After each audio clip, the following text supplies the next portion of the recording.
Welcome back, everyone. You guys sent in a ton of searches and headlines about Trump's 2025 State of the Union, so it's pretty clear Oh, yeah. you're not just curious about what he said, but Yeah. what everybody else was thinking too. Right. Which is a smart move. It's 2025 and Yeah. Trump is back in office. What a It's time wild. to be alive, right? It is indeed. A State of the Union is always kind of fascinating. Right? Yeah.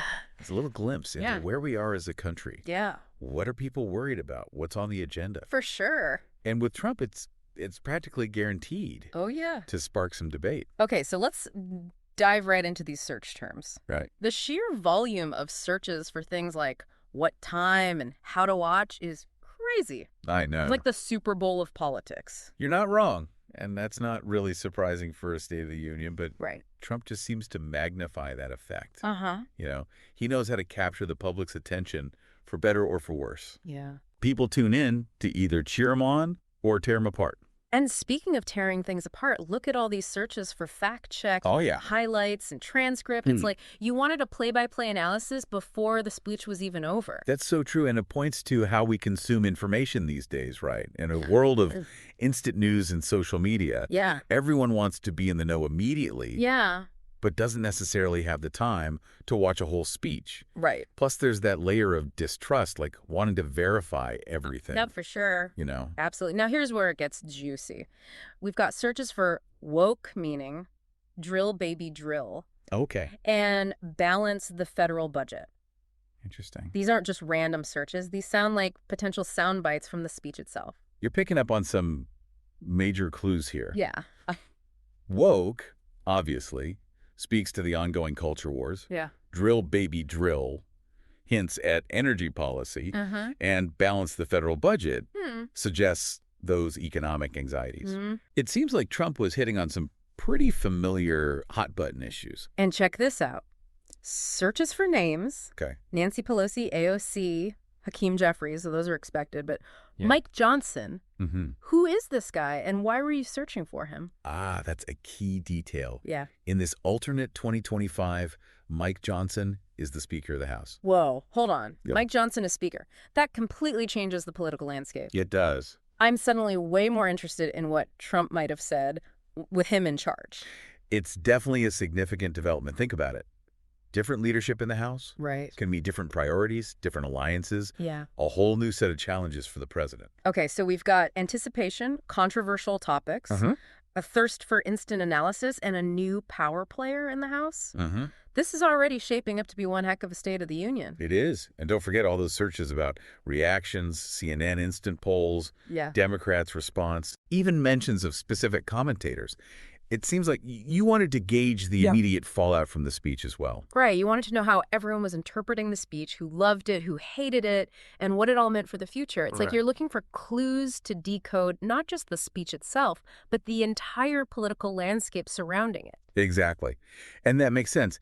In today's world, the immediate reaction to an event can be just as important as the event itself. For sure. Pundits, polls, social media, they all shape the narrative before the dust even settles. Okay, so we've established the context, the Right. players and the public's intense interest. Yeah.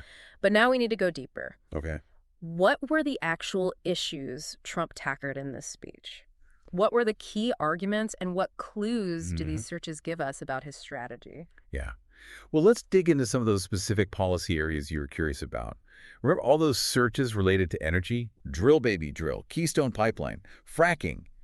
It seems like energy policy was a major focus, and you wanted to know exactly what Trump was proposing. You're right, energy is always a hot-button issue. Always. But in 2025, what was the context? Was it about climate change or is it more about energy independence? It seems to be a bit of both, honestly. Okay. But with a heavy emphasis on energy independence, we're seeing searches for energy independence, China energy, and even Russia oil.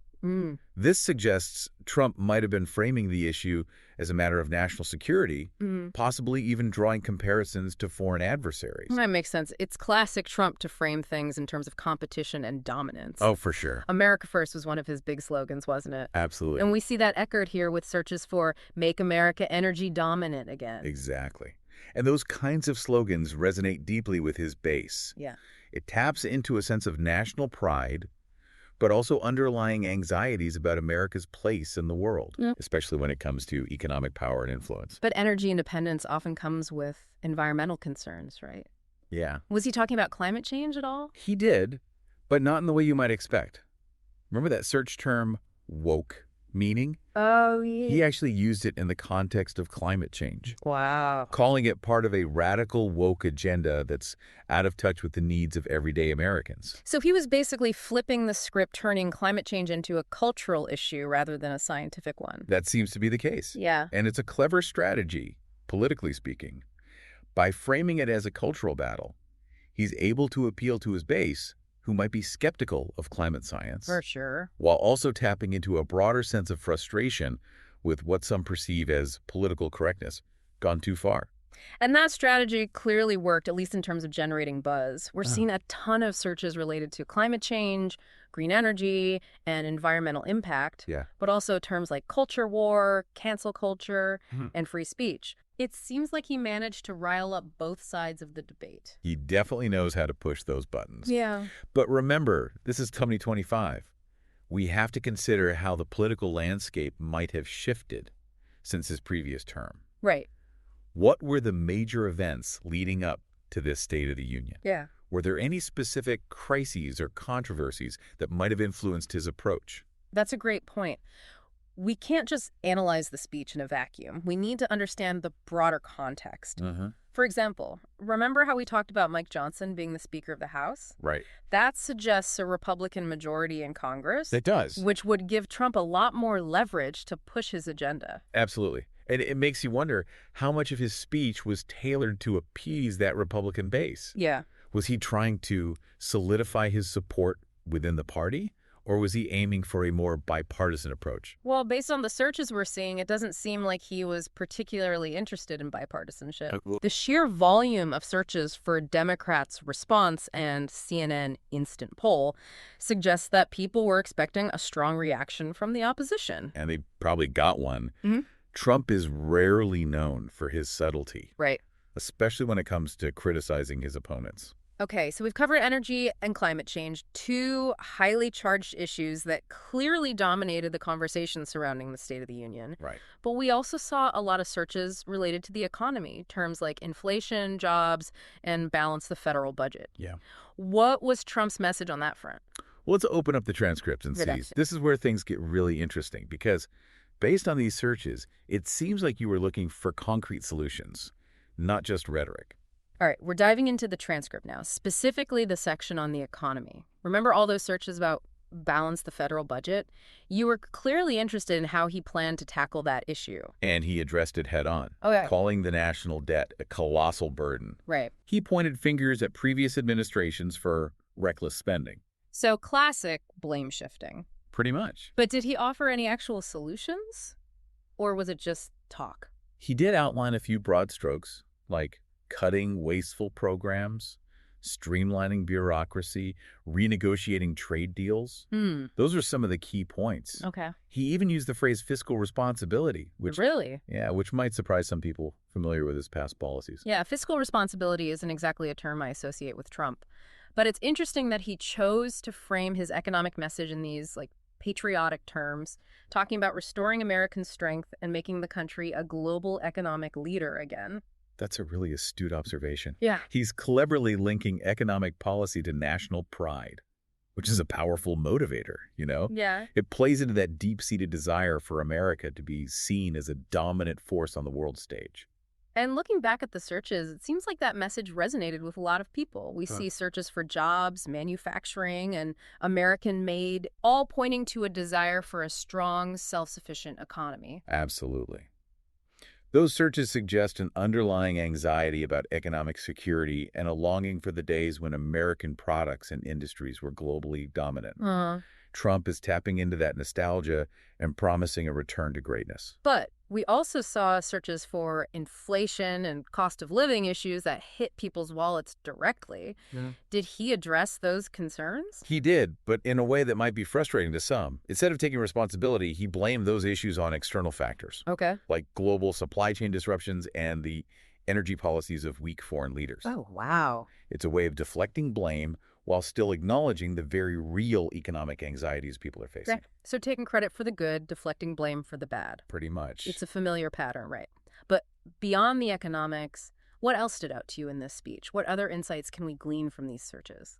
Well, we can't ignore that cluster of searches around woke, meaning culture war and cancel culture. Remember how he linked woke to climate change? That wasn't the only instance. Yeah. He went on a whole rant about what he called the radical woke agenda, accusing it of, undermining American values and indoctrinating children. That definitely sounds like classic Trump, diving headfirst into the culture wars. Yep. It seems like no matter what year it is, some things never change. It's true. And politically, it's a smart move. Right. By framing things in such stark terms, he's galvanizing his base and energizing his opponents. Yeah. It's a way of ensuring that everyone's talking about him, whether they love him or hate him. And looking at the searches, it clearly worked. Yeah. Those terms spiked right after that section of the speech, sparking a firestorm of debate online. Oh, for sure. He knows how to get people riled up, that's for sure. He's a master of triggering those emotional responses. Yeah. Both positive and negative. And in a way, that's the essence of his political strategy. It's not about nuanced policy discussions. It's about creating a spectacle, dominating the news cycle, and keeping himself at the center of the conversation.